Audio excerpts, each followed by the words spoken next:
Peter grew up only knowing his father, David, having lost his mother at a very tender age.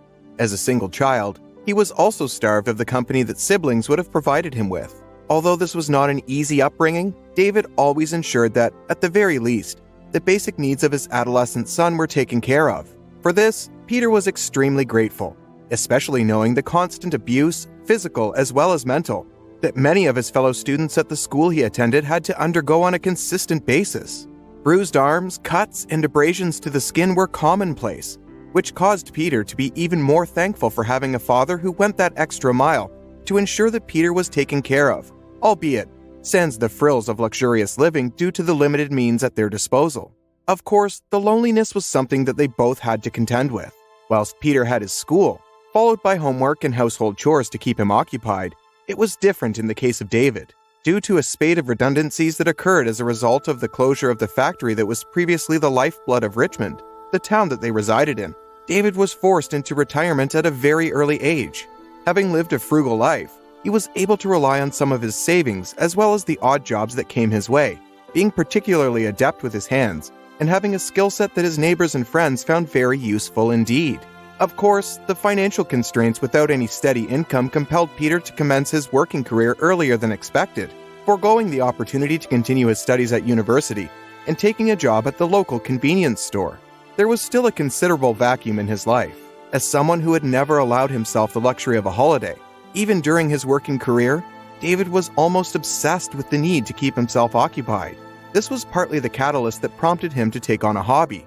David had always been interested in painting, and with the lush meadows and the diversity in landscapes in Richmond, painting became almost an obvious choice for those seeking to indulge or a form of escapism from the daily grind of their humble existence. Peter was, in fact, quite comforted in the knowledge that his father had taken on a hobby that he hoped would fill the vacuum in his father's life. With time, David began to associate with other painters of a similar ilk. Composed mainly of retirees, this fraternity of painters steadily grew in numbers, with one somewhat sinister-looking individual, referred to only by Gov, assuming the mantle of leadership among this motley crew. Of course, Peter would not fathom the need of providing leadership to a group of what he always assumed to be rookie painters, David being one of them. He found himself being grateful that his father was able to be part of an initiative that had found some meaning and purpose in life, and did not pay much heed to these concerns, at least not at the beginning. Before long, the group began to not just meet in close proximity to the town, but also began to visit various locations. The reason cited was that these additional sites provided the group with the much-needed diversity for their portfolio. Therefore, Peter never gave this a second thought and was, in fact, happy about this latest development. After all, wasn't this what Peter wanted for his father? To be occupied doing what he enjoyed, given the lack of a formal occupation. This seeming utopian existence did not last too long. Peter began to notice a strain on his father's face that suggested that all was not right. Initially, Peter attributed this to fatigue, given the extended distances between Richmond and the other towns. The furrowed forehead and a seeming irritability that replaced the calm demeanor that was one of the most endearing features of David suggested that something was amiss. The most obvious way of relieving his anxiety was to pose the question to his father. He had always enjoyed a relationship of candor and openness, and he could not even imagine that he would have to go beyond the mere posing of the question in order to get to the bottom of things.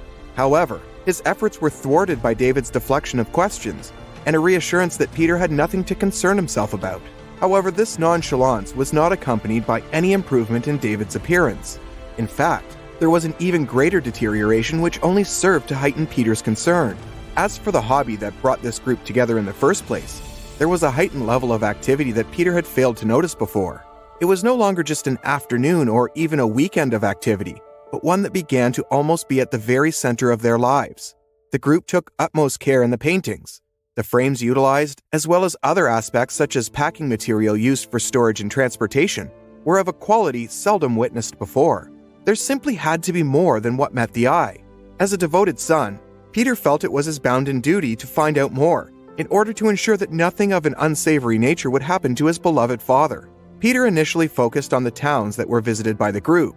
This involved taking some time off work, with the occasional sick note thrown in for good measure, since he was unable to be candid about his reasons for staying away from work. But this was a small price to pay in order to discover the truth, especially if Peter was able to ensure that David's life would be back on track. The situation was such that it was beginning to take its toll, not just on David, but also on Peter. He had to get to the bottom of it, no matter what. Attention moved to the paintings. There had to be more to it. What with the fancy frames, the careful packaging of the paintings, although it was supposedly merely for the purpose of transportation, etc. It was during the course of these investigations that Peter discovered certain abnormalities in the paintings. These were unlike anything that was produced before. The canvas seemed altogether different, discernible even to the naked eye of a lay observer rather than that of a connoisseur. This was very much the first credible anomaly that Peter encountered. There had to be more, but Peter was at a loss on how to proceed. Furthermore, was this merely a measure of his own ignorance, or was there more to it? With nothing more to go on, Peter began to focus his attention on the canvas. He was still at a loss as to how he could proceed with his investigation without actually causing damage to the painting. This was not something he could compromise on. Damaging a painting that his own father had spent endless hours on could be heartbreaking and could cause irreparable damage to his relationship with his father.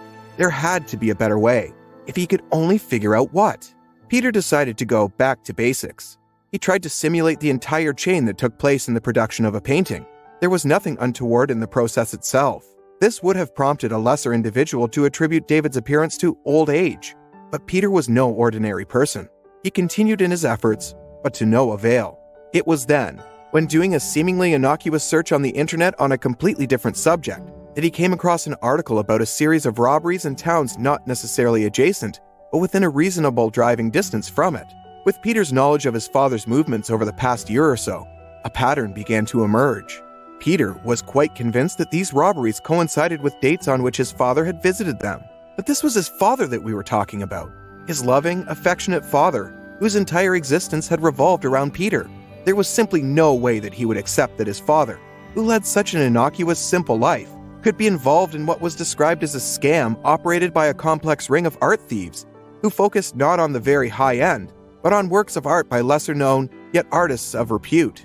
However, the facts suggested that there had to be a connection, and Peter's integrity, inculcated into his persona at a very young age by the very person who he was on the verge of accusing of being a con man and a thief. Whilst his brain convinced him that this had to be the case, it was in sharp conflict with his heart, which suggested that he knew father too well for this to be the case.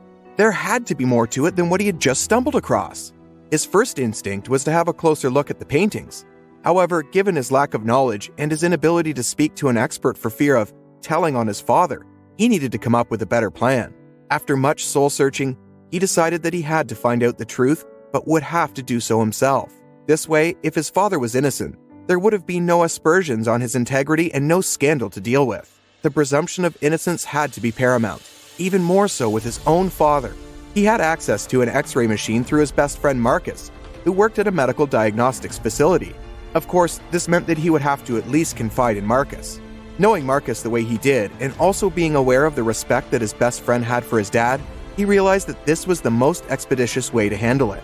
Possibly the only way as well, given his lack of suitable alternatives.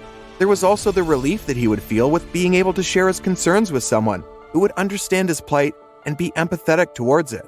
With bated breath, he approached Marcus. It wasn't long before he had spilled out the entire story, detailing the chain of events and his deep concerns about his father's situation. Words came out like a torrent, and there was a sense of immense relief when Peter had gotten it all off his chest.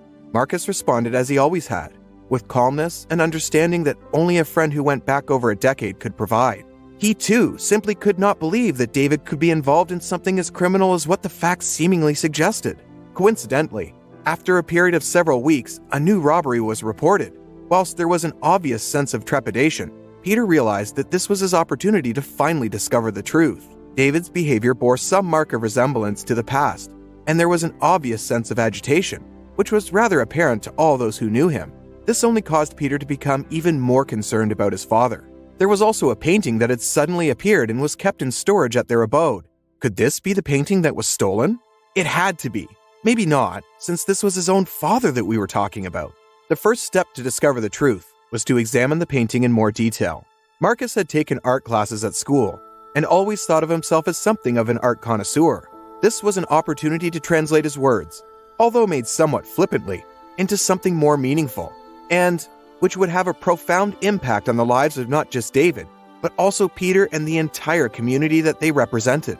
Any scandal would also have ramifications on their town, where nearly everyone knew another. It would take years for the community to live this down if it was to emerge that David, or even other members of his art group, had something to do with the robberies. Peter waited with bated breath as Marcus began his examination. Of course, Marcus recognized the potential consequences of his actions, and this was not just a prank that could later be dismissed as being of little or no bearing.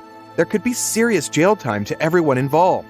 He had therefore spent some time studying the subject and, armed with this additional knowledge, he began the examination with a sense of trepidation. Their worst fears were realized after an examination that lasted what seemed to be an eternity, but which was, in reality, just about an hour or so. The X-ray suggested that this was most likely to be the painting that was reported stolen. Peter was still not entirely convinced. Therefore, he insisted that Marcus redo his examination and, in addition, also X-ray one of his older paintings, one that Peter had discovered carefully stored in the attic. This only confirmed the earlier findings. Peter was in a quandary on how to proceed. He was faced with the dilemma of being the honest, upright individual that his father had taught him to be, and the urge to safeguard his father and prevent his arrest by the authorities. After having sworn Marcus to secrecy, at least until such time that he had gathered his thoughts, he decided he had to confront his father.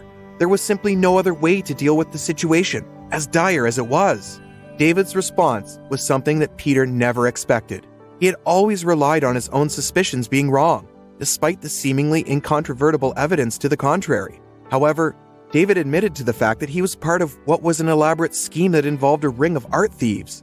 Their modus operandi was to steal paintings that did not necessarily warrant the attention of the mainstream press, but were sufficient for a small gang of operatives to exploit. The original paintings were replaced by fake replicas done by some of the better painters in the group that David belonged to. Given their age and demeanor, they did not attract any attention as they went about their business, which served as the perfect foil for the masterminds of the operation.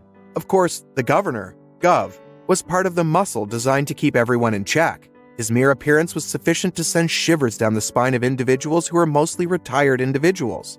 What was most heart-wrenching, though, was the underlying reason. The art thieves always conducted a detailed analysis of their subjects to discover their vulnerabilities. In David's case, it was, unsurprisingly, Peter himself. It was the threats against Peter's well-being that caused David to embark on what was seemingly a criminal enterprise. It was not the promise of material reward or anything of a financial nature, and this caused Peter to break down in tears. Even at a time when his own welfare was at risk, David only sought to protect the person whom he considered the most important in his life, his son, Peter. He realized the risk that it entailed, and even the possibility that he could spend the rest of his life behind bars. However, nothing would prevent him safeguarding the life that he held dearest. Armed with the knowledge of what had really transpired and the chain of events that led up to it, Peter insisted that they had little or no choice but to meet with the authorities and to confess to what had taken place. With the insight and the information David had, he was able to reach an agreement with the relevant authorities to help in their efforts to bring down a network of art thieves whom they had been chasing for several years. It was obvious that David was small fry compared to those at the top of the rung, who were supposedly calling the shots. David's story also tugged at the heartstrings of those listening to him. Peter's actions warranted commendation from all quarters, although he decided to forego any public recognition, with his prime objective being to ensure his father's peace and well-being. As for life in the immediate aftermath, David decided that painting was too dangerous a passion to continue with.